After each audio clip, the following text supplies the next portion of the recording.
Salut les amis. Bon allez, un petit peu de tour en vrac là. Je viens de monter, viens de poser comme ça un morceau du support moteur pour voir où les trous tombaient par rapport à mon moteur qui est un Evinoid. Donc je sais que sur ce bateau là il était monté un Tohatsu. Un Tohatsu 115 chevaux. Et alors bizarrement, en mettant une platine, je me rends compte que je retombe sur les mêmes trous. Donc c'est-à-dire, je vois rien du tout que le soleil, ce trou-là et ce trou-là. Voilà. Alors je me demande si, et je me demandais si les anthrax sont normalisés ou pas. Donc si quelqu'un a la réponse, ben merci de me le signaler, parce qu'apparemment ça pourrait correspondre. Donc comme je voulais boucher les trous, je vais laisser les trous pour l'instant de fixation moteur, parce que ça pourrait correspondre avec le mien. Voilà, première chose. Voilà, donc je voulais remercier un ami. Merci Tonin pour ta scie sabre, parce que comme tu peux voir, ça m'a permis de dégager les coffres qui étaient sur les côtés. En gardant les renforts, j'ai pu aller en bordure, au bout aussi. Bon, après j'ai fini à la meuleuse bien sûr. J'ai pu dégager les planches qui étaient complètement de chaque côté, mais qui étaient englouties dans la résine et dans la fibre. Voilà, donc ça va me permettre par exemple de remettre un panneau latéral comme ça tout le long, en reprenant la même place avec du contreplaqué de la même épaisseur, c'est-à-dire 9 mm. Ou moins, ou plus, enfin voilà. Voilà, enfin ça m'a permis de faire du super boulot et rapidement, parce qu'autrement j'en aurais eu pour un temps fou avec le matériel que j'avais. Donc un grand merci dedans. Alors nous revoici à l'intérieur. Depuis ce matin je me suis dit tiens je vais nettoyer les côté glace, que j'ai pas encore remonté. Et puis je vais faire un ponçage, je vais mettre un coup de peinture avant de me poser la glace et mettre les vis qui se trouvent partout là. Ça sera plus propre avant de poser la glace. Puis je me suis aperçu qu'il y avait pas mal de trous, qu'on voyait pas bien d'ailleurs. Et puis j'ai gratté un peu, et puis alors là je me suis aperçu, truc bizarre. Donc vous voyez les petites flèches partout là. Là. Là-bas il y en a là, il y en a là, il y en a là-bas, il y en a là. Enfin il y en a partout quoi, il y en a là. Il y en a là. Ici. Ici. Donc c'était les fixations en fait des anciens rideaux, apparemment. Et puis, alors le bateau il a été repeint côté extérieur. Et les trous en fait ils ont été bouchés avec du gel coat par l'extérieur. Mais alors bizarrement ils en ont mis très peu. Ça rentre juste dans le trou. Ils ont dû poncer à l'extérieur et remettre de la peinture. Sauf qu'à l'intérieur on a les trous. Et ça fait une pellicule de, je sais pas, même pas 1 millimètre en fait, qui bouche les trous. Donc eh ben, je me suis amusé, je dis bon bah avant de peindre ça, je vais pas laisser ça comme ça. Donc j'ai carrément pris ma petite ponceuse à bande là, voilà. Celle-ci là qui a une bande de, je sais pas, 10 mm, 10-12 mm, je sais pas. Enfin, c'est un outil marque, hop, hop, hop, hop, hop. Silverline. Voilà, j'ai dû payer ça même pas 30 €. Bon, elle est amortie depuis le temps que je l'ai. Hein. Ça va super bien. Bon, elle chauffe un peu la machine, hein, faut pas trop la faire forcer. Mais bon, vu tout ce que j'ai fait avec, déjà, bon, super. Donc, bonne machine pour le prix. Ça fait, c'est pas très puissant. Hein. 260 watts. Ouais, c'est pas une grosse machine puissante, mais bon, ça va bien. Hein. Voilà, donc je me suis mis à agrandir un peu les trous et autour des trous. Et puis bon voilà ce que ça donne. Alors devant c'est pareil, hein, vous voyez. Trou là, là, là, là. En bas pareil, hein, ça c'est les panneaux avant, là, voilà, j'ai le soleil. Ici, et ainsi de suite, il y en a là, il y en a là. Enfin bon, il y en a partout quoi. Et puis l'autre côté pareil bien sûr. Alors là j'en ai déjà bouché pas mal. Vous voyez comme ici. Enfin bon. Rien qu'autour des deux glaces latérales, 25 trous de bouchée. Et puis alors je me suis dit, bon bah tant que j'y suis, je vais boucher la totalité des trous du bateau. Alors j'en ai un paquet, parce que dessous il y en a aussi, hein, vous voyez, il y en a ici, ici il y a les supports pour la défense qui ont été montés avec dérivés, mais qui ont été montés plusieurs fois apparemment. Et ils n'ont pas repercé au même endroit, donc c'est dégueulasse. Bon, j'en ai d'autres là. Après, où il y avait les bouchons sous les sièges, j'en ai là. Où il y avait les meubles, ben, j'en ai là, j'en ai là, j'en ai là. Au sol, pareil, là, là, là. Plus loin, là-bas, sous l'aspirateur, j'en ai d'autres. Ici, pareil, là, là, là. Le trou où il y avait la pastille. Pareil, les meubles ici, ici. Enfin bon, il y en a partout, partout, quoi. Ici.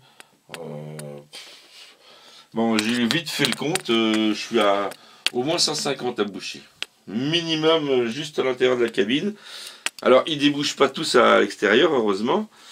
Ceux du plafond, je ne vais pas y toucher pour le moment parce qu'ils correspondent aux garnitures vinyle sur contreplaqué qui sont fixées. Donc normalement, si je remets les panneaux, je devrais tomber dans les mêmes trous. Bon, en plus, ils ne débouchent pas à l'extérieur. Bien sûr, ils sont uniquement dans les renforts, dans les surépaisseurs. Donc, moi, il n'y a pas de problème. Je ne vais pas les reboucher, ceux-là. Mais je m'aperçois que, bon, après, dans les panneaux avant, bah, je ne sais pas ce qu'il y avait monté à l'époque. Hein. Là, là, là, là, là, l'autre panneau c'est pareil, il y en a partout, là, là, là, là, là. Alors est-ce que c'était des fixations pour des objets qui étaient à l'intérieur ou à l'extérieur, j'en sais rien. Bon après il y a toutes les charnières de porte, enfin ça a été percé à pas mal d'endroits et plusieurs fois pour différents montages. Donc voilà, j'ai décidé de boucher tous les trous. Donc pour ce faire, eh ben, je les bouche avec de la choucroute et elle est très bien. C'est pour ça que je vous la montre, parce que j'aime pas faire de la pub gratuite quelque part, hein, après tout. Bon, quoique j'en fais souvent, quand vous voyez mes vidéos, je parle souvent des produits. Enfin, je touche rien pour ça. Hein. Là, je l'avais acheté, je sais plus où, mais pour pas cher. Franchement, pas cher. Yakar V11. Donc, mastic polyester renforcé de fibre de revers, sans styrène. Bon, j'en ai monté pas mal de la fibre de verre hein, depuis que je suis gamin. J'ai fait de la carrosserie, j'ai fait un peu de tout. J'en ai utilisé pas mal. Alors celle-ci, ben, j'en suis super content par rapport au prix. Donc c'est livré avec le couvercle et le durcisseur et une petite spatule. Voilà, voilà, c'est livré comme ça. Pour moins de 10 €, les 400 grammes. Elle est super bien. Elle est fine, je vais l'ouvrir. Voilà, donc marron verdâtre. Bon là je l'ai bien mélangé parce qu'il y avait un peu d'huile en suspension quand je l'ai eu. Hein, mais elle est très fine. Les fibres à l'intérieur sont assez longues mais très fines et très souples. Ça s'étale très bien. Et alors on a une finition à la spatule, c'est bien. Hein, alors qu'on voit bien les fibres là pourtant. Mais ça se passe très bien. Elle se passe vraiment bien. Elle se ponce super bien, sèche en... On elle prend en 5 minutes, hein. Faut aller vite. Hein. Donc 2% de durcisseur environ. Et puis, puis vous pouvez y aller, hein. Vous mélangez bien, rapidement parce que vous perdez du temps. Et puis après vous étalez avec une spatule, sans en mettre trop bien sûr, juste qu'il n'y en ait quasiment pas à enlever. Moi j'utilise des petites cales, type cale de carrossier en acier. Voilà, comme ça, là, alors on a toutes les tailles. Hein. Et alors ça se passe super bien, elle se ponce super bien, elle durcit bien, elle a l'air solide et tout, bon, à voir dans le temps, mais franchement, un bon produit. J'en suis très content. Je vous ferai également un petit retour sur cet aspirateur, parce que j'en ai cherché un à pas cher, et je voulais un truc bien. Donc, je vous cache pas, j'y ai passé 4 heures sur l'ordi un soir, pour voir la comparaison de tous les aspirateurs possibles, en suivant les prix bien sûr, parce que j'en ai un gros industriel qui est en triphasé, 2 moteurs, il doit faire plus de 100 litres avec Cuvinox, il peut aspirer l'eau, enfin c'est un vrai truc de pro. Moi je m'en servais pour le nettoyage voiture, avec injection extraction de produits. Donc c'est un super truc, sauf que j'ai pas le tri à la maison, et puis qu'il y a pas mal de remise en état à faire dessus. Donc je voulais un petit truc léger, pas cher, mais qui puisse servir aussi bien à la maison en dépannage, ou enfin pour tout quoi. Et puis surtout pour pas utiliser celui de maman, parce que vous voyez là, je m'en suis servi dans le bateau, vous voyez la tête qu'il a, l'aspirateur. Hein, la poussière de polyester, c'est une catastrophe, c'est hyper fin, c'est comme de la farine. Donc je me suis dit, si je prends l'aspirateur, je vais me faire incendier. Donc, bien que ce soit le mien d'ailleurs, c'est pas grave. Donc je me suis dit, je vais m'en racheter un autre. Et puis j'ai trouvé celui-ci, c'est un 1000 watts, avec tous les accessoires. Alors je vous en parlerai plus tard, je vous donnerai la marque et tout. Dans tous les comparatifs que j'ai pu voir, c'était quasiment un des meilleurs. Et pour l'instant, j'en suis super satisfait. Bon, il y a un petit bémol, mais ça je vous l'expliquerai après. Mais bon, j'attends avant de vous en parler, comme pour le reste des produits et du matériel, j'aime bien avoir un peu de recul, parce qu'autrement on ne peut pas juger le matériel. Donc si j'estime qu'il y a un coup à faire avec cet aspirateur, je vous en parlerai. Je pense que oui, parce que c'est à moins de 50 € avec tous les accessoires. Donc je vous en reparlerai. En plus, il aspire l'eau aussi, il fait tout, la poussière, les débris, la cendre. Il a 3 filtres, un filtre ordinaire d'aspirateur traditionnel, plus un gros filtre tissu, plus un filtre mousse. On peut l'utiliser avec des poches ou sans poche, il peut aspirer l'eau, enfin bon. C'est un truc très complet de bricoleur, ça pèse pas grand chose, ça fait 18 ou 20 litres, 19 litres je crois. Je l'ai choisi tout plastique, et on peut l'avoir aussi avec Cuvinox quasiment pour le même prix, peut-être même moins cher je crois bien. Enfin bon, c'est bien sûr, hein, ça vient toujours du même endroit. Hein. Mais bon, je vous en parlerai après si vraiment c'est intéressant.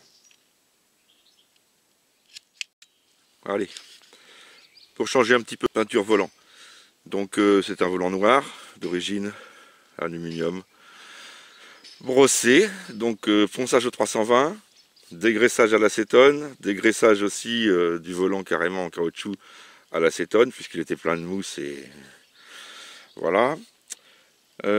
Ensuite, il faut mettre un après, donc un après tout ce qu'il y a de bête, un primaire. Voilà, là c'est un primaire, donc généralement gris ou beige. Choisir des primaires qui accrochent bien. Voilà, et ensuite je vous conseille de passer des peintures qui ne sont pas des peintures, alors en bombe bien sûr, parce que c'est plus facile, surtout pour des petites surfaces, mais prenez des peintures de qualité, c'est-à-dire des vraies peintures automobiles, et pas des peintures ordinaires au tintral, puisque celles-ci sont vraiment de piètre qualité. Donc je vous mettrai un lien, c'est un lien sur des voitures anciennes, ça s'appelle Sprido. Ils font des peintures pour cadre, ils font des peintures pour plein de choses, ou de température et tout, mais des vraies peintures qui tiennent. Voilà, là c'est une peinture marine qui est prévue pour le moteur. Je vais en prendre un peu, c'est du blanc pour faire le volant. Et voilà terminé. Un petit conseil, évitez de vouloir passer la peinture en une seule couche. Il faut beaucoup d'habitude pour le faire en une couche et généralement vous allez faire des coulures. Donc faites-le en 2 couches, voire même en 3 s'il faut.